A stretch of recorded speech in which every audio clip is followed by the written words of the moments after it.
cannot withhold yourself from doing the job. The job you have to do, but finishing it is not your requirement. God will finish it for us. We just have to do whatever we can. Now,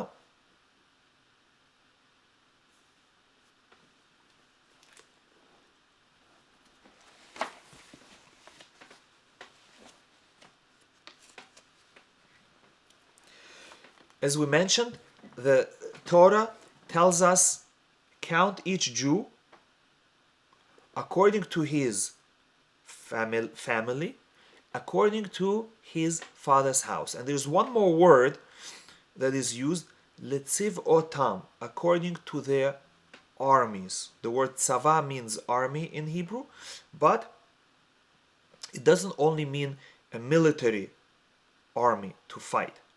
Rather, it means any group of people that are united by a common goal.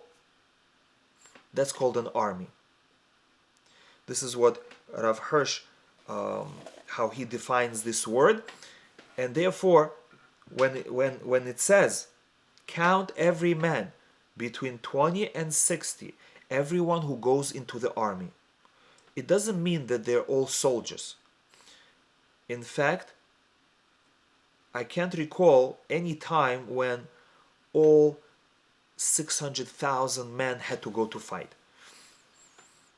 In fact, the Jewish people always sent a select number of soldiers to fight.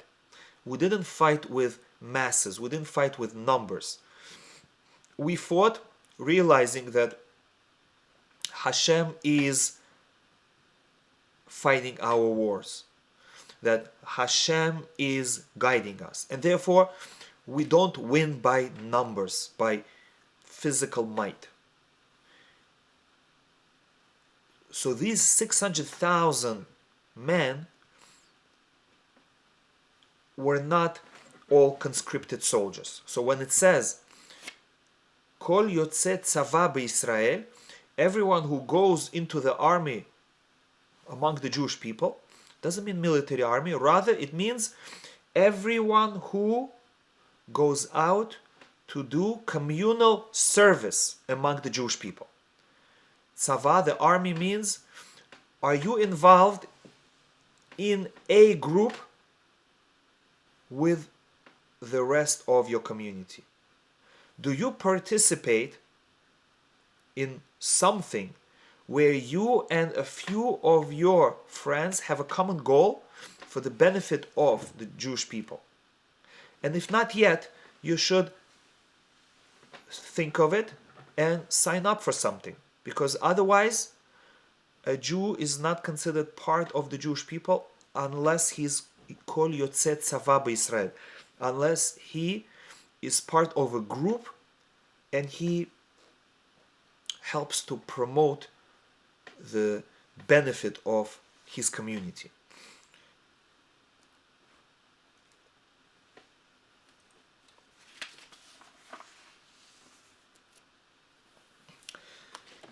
After counting all the tribes by their personal number and together all the 12 tribes as one number, 603,000 and some Jews, Hashem tells Moshe, now divide the Jewish people into camps.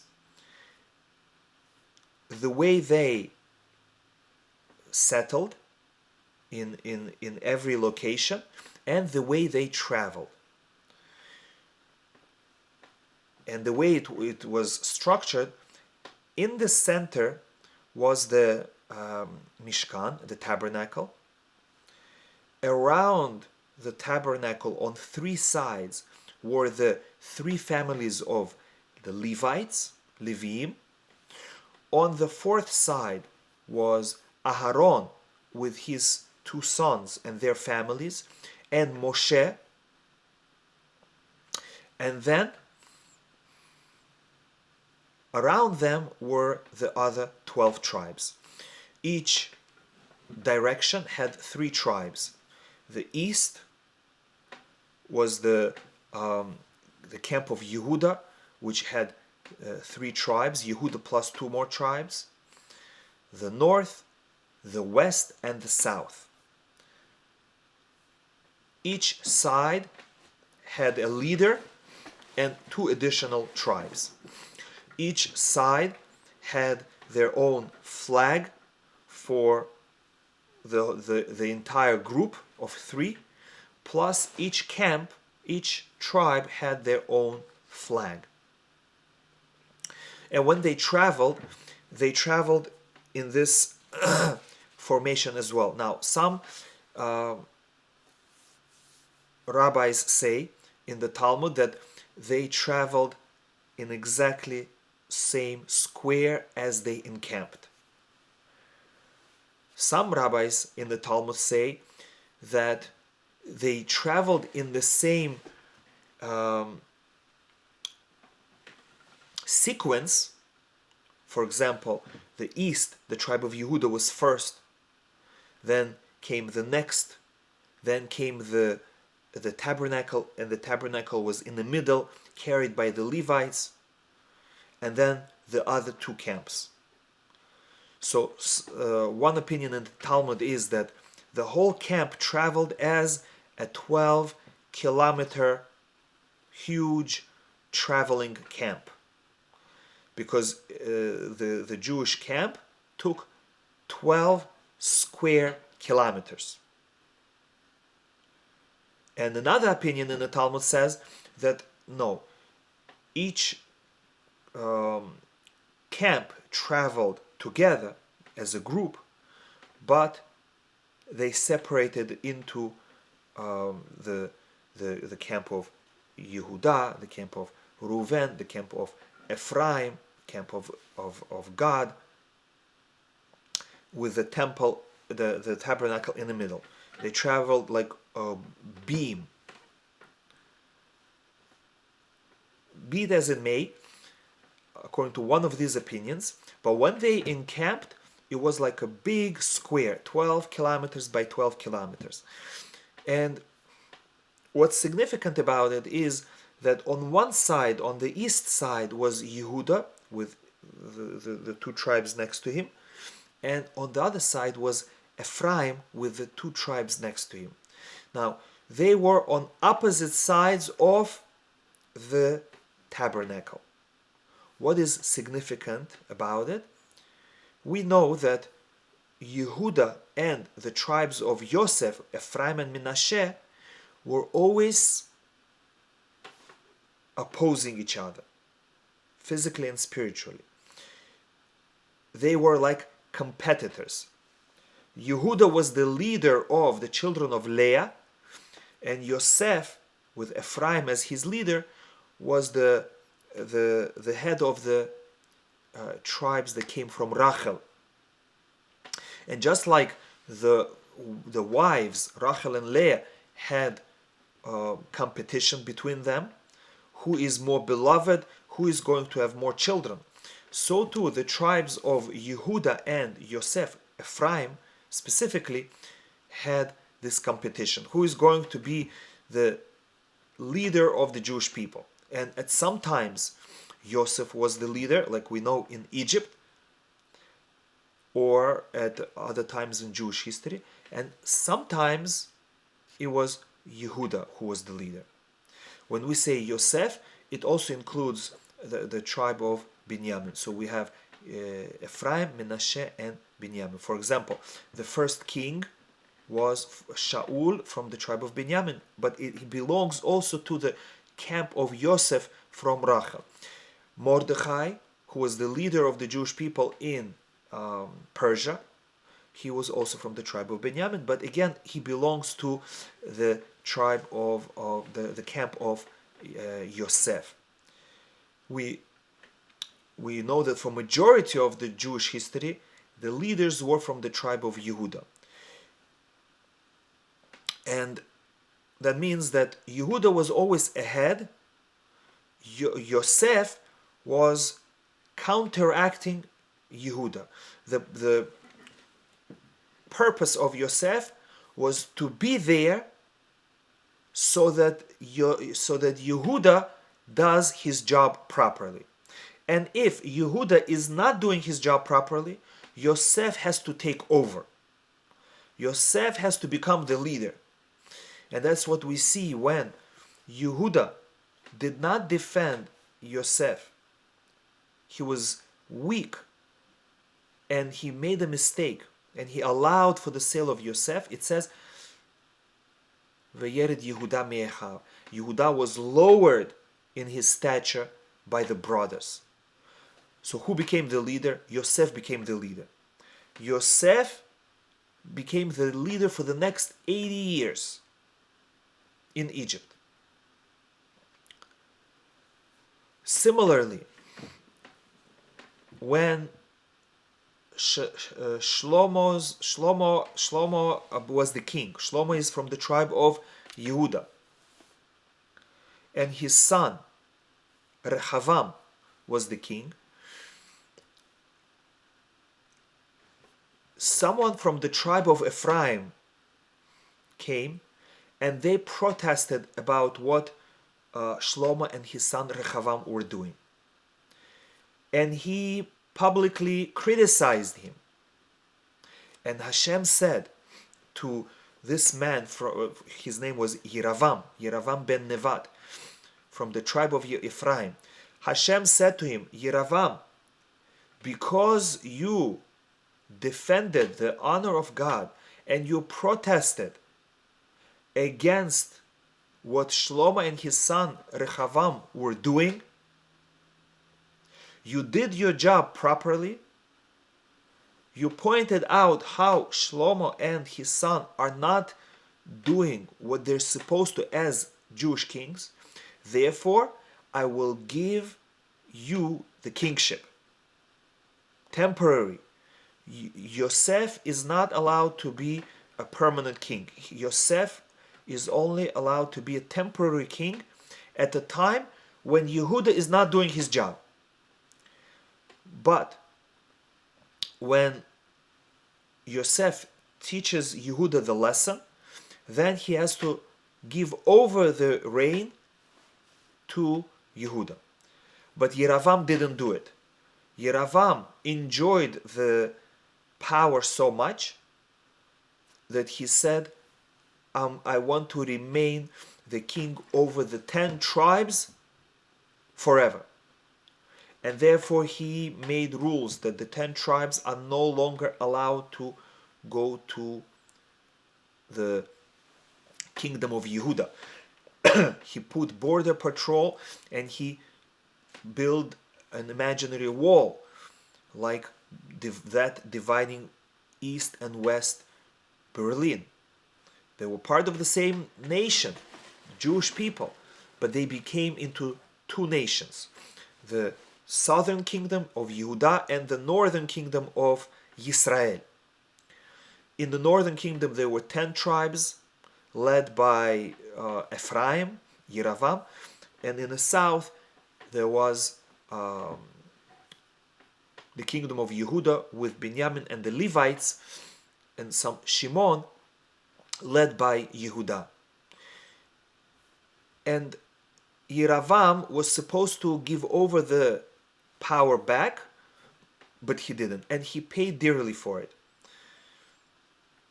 The Jewish people in the north, because they were cut off from the spiritual center of the Jewish people in Yerushalayim, they started doing avodah zarah, idol worship, and eventually they were exiled and lost.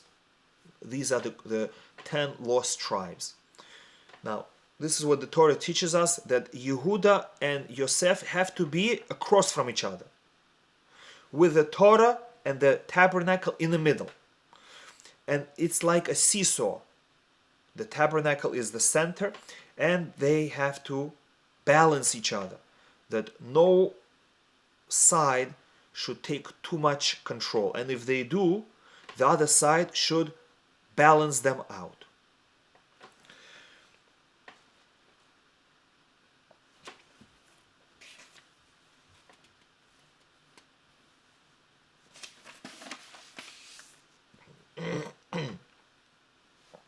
Now, Rav Hirsch comments that after counting all the Jewish people, Hashem told Moshe, count the Levites.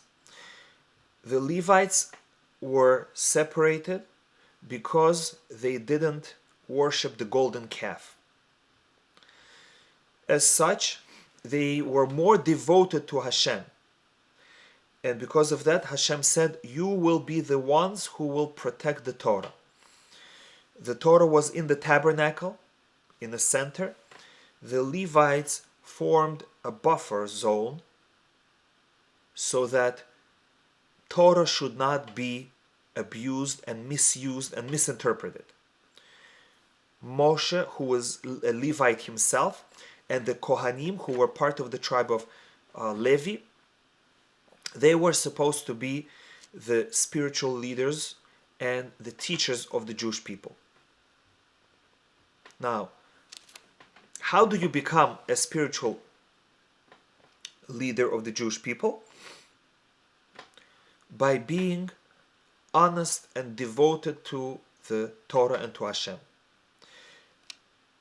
You don't need to make rallies, win voting, bribe people. None of that. All you need to do is, between you and God, be committed to the truth. And Hashem will appoint you as the leader. This is how Jewish leaders were always chosen, by God Himself. Whether it is the king, the Jewish king, whether it is the prophet, or even the Kohen Gadol during the first temple. And this is how the leaders of our generation are appointed. Unlike other faiths, where you have to go through the ranks. For example, I don't know all the ranks. You have to be a priest, a minister, whatever it's called, a bishop, a cardinal, a pope, and you are chosen by other people to go higher. By Jewish people, it's not like that. We don't have a hierarchy system. We don't have a caste system. Any Jew, by his devotion to God and the Torah and the truth, he becomes elevated and the community recognizes him. Our leaders are not voted in, they're not appointed, but rather they become great on their own, and everyone automatically recognizes them. People see their holiness, their greatness. People start asking them questions, advice, ask them for blessings. They see that their advice is wise. They see that their blessings work. They see that their service to God is pure. And they develop honor and trust toward their leader.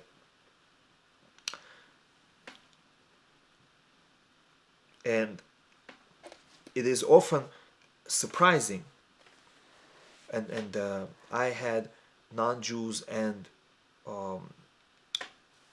unaffiliated Jews asking me, who is the chief rabbi of the Jewish people? And I said, we don't have a chief. But how is it possible? There is the Pope, there is whoever is the Ayatollah, there is the chief. Who is the chief Jew? So we don't have a chief. Nobody appoints a chief. What we have is someone that people respect. And they voluntarily show honor to this person, and they voluntarily submit to their advice. They go and they say, Rabbi, what should I do? Rabbi, what do you advise? And when the rabbi tells them, with the full heart, they go and accept and do it. What makes him better than anyone else?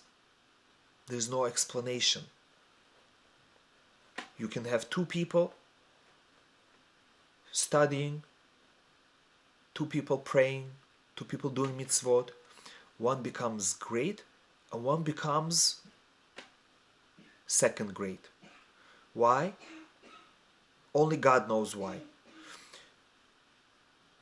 But the entire community feels it.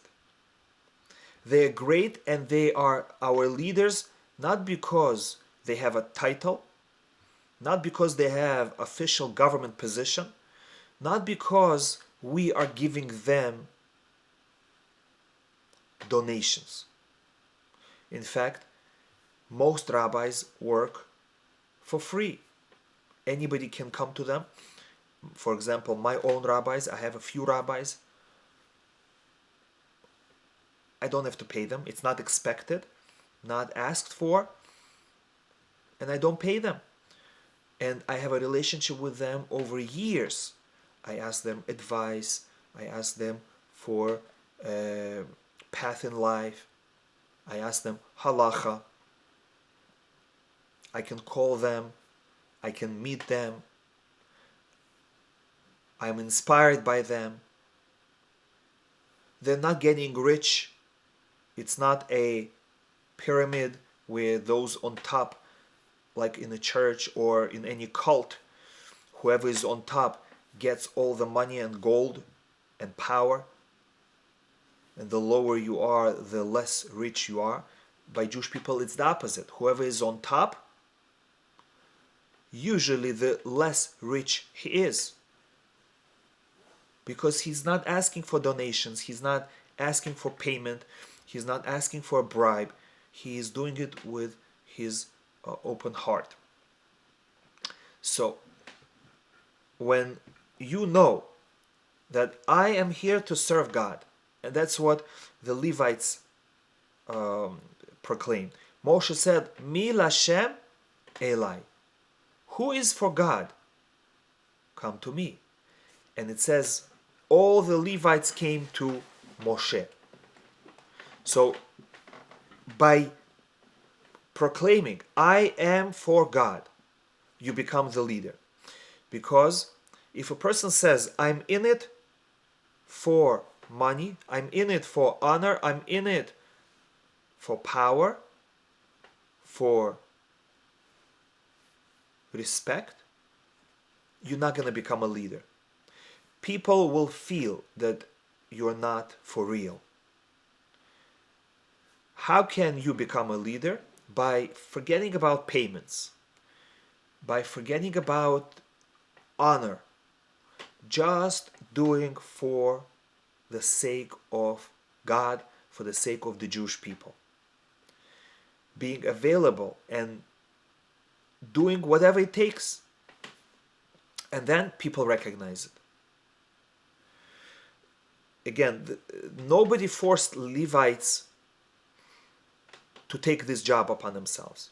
Moshe called out, who wants to be for God? And they volunteered. Nobody appointed them, no human being. God chose them because of their behavior.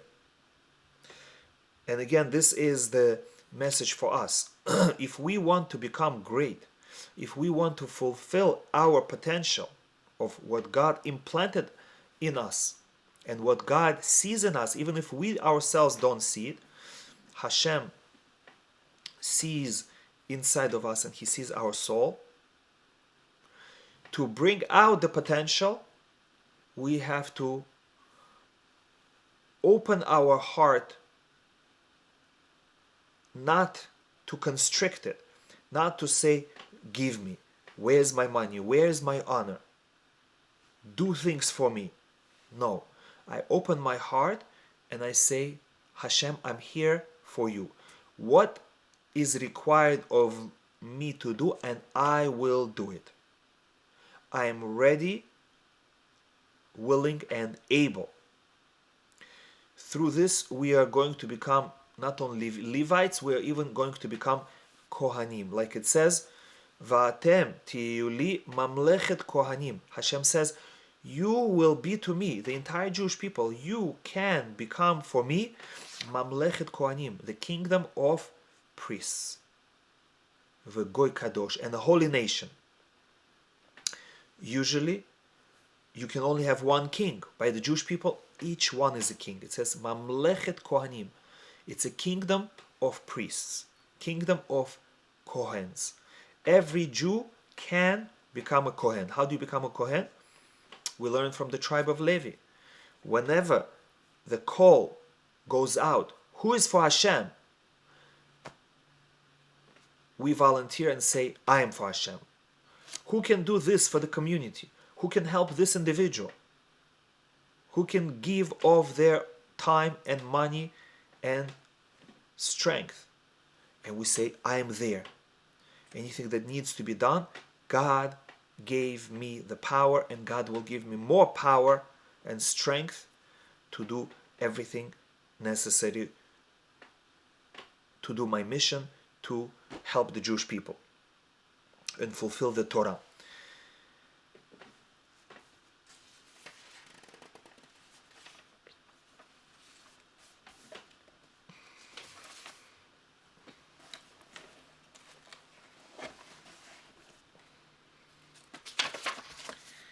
And one more last thing, and we'll finish with this.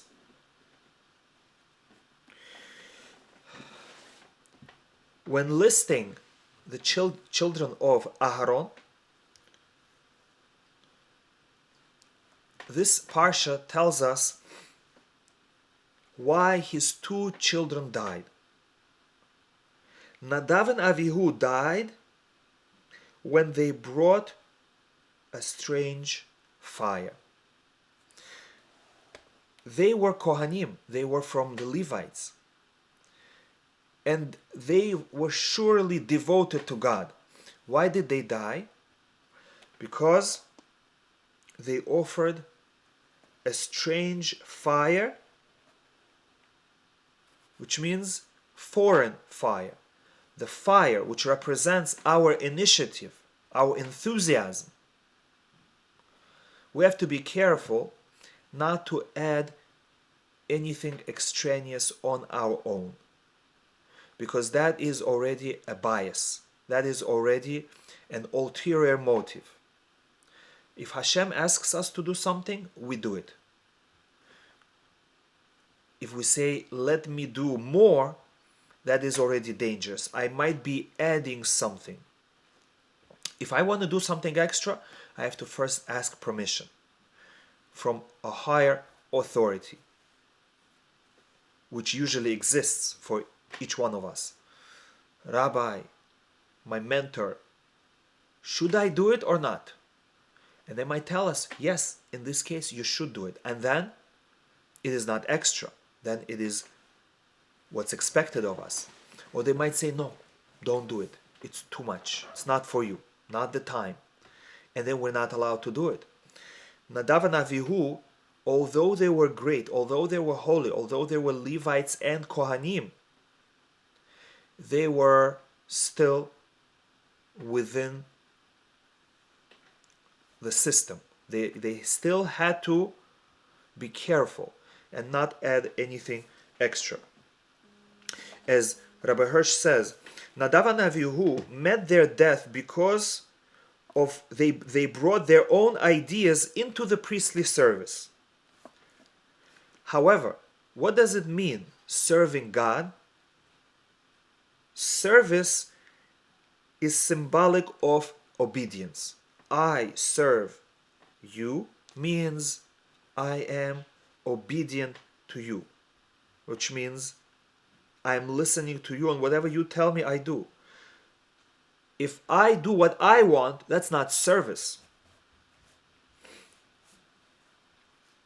It has to be submission to the will of God, putting aside our own ideas, however lofty they may seem to us.